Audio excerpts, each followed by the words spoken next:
So, Carmen, do you want to speak to the objectives for this study?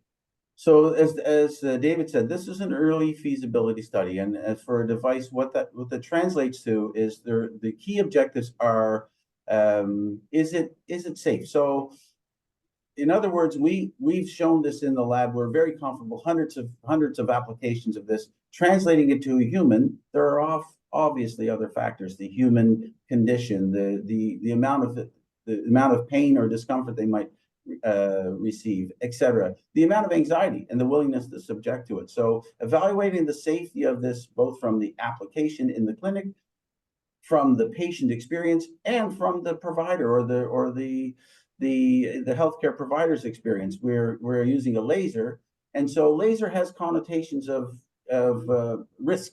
And so showing that this laser at 860 nanometers, which is the short end or the near end of the laser spectrum, it's far better tolerated, far safer in the environment. And because of that, and of course, we've had to go through all the safety regulations that use this in the clinic.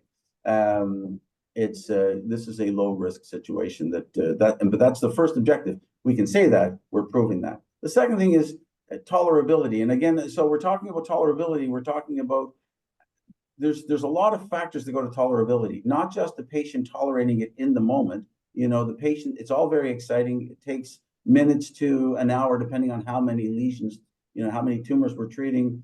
But the tolerability is what happens after that as well. When the freezing comes out and the patients are in their own space, is it still tolerable? Is the response still tolerable? The changes in the skin? And the other tolerability is from the provider. For this to translate into a clinical experience, the person applying the therapy has to be able to do so reliably, repeatedly, and comfortably. So, because again, the more, this is translational research. We're taking it from a lab. Truly, this is bench to bedside. And so when you do that, some of the learnings are, how do you modify what the lab tech person is interested in? How do you transcribe and translate that to a simple device that a clinician and a technician can apply?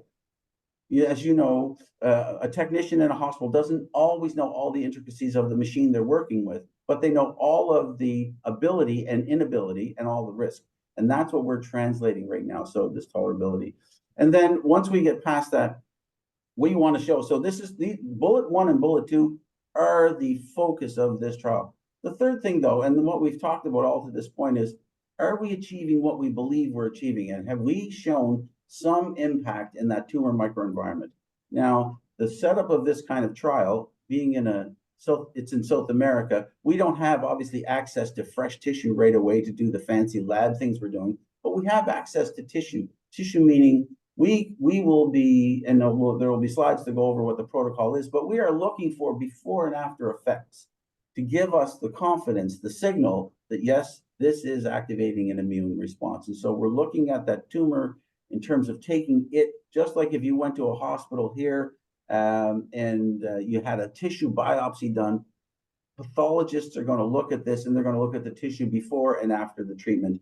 And we're going to see, is there some evidence that we have actually achieved an immune response, some reflection of immunity that we expect? We're very confident based on everything we know that that's happening. And this will give us our earliest insight in the human situation.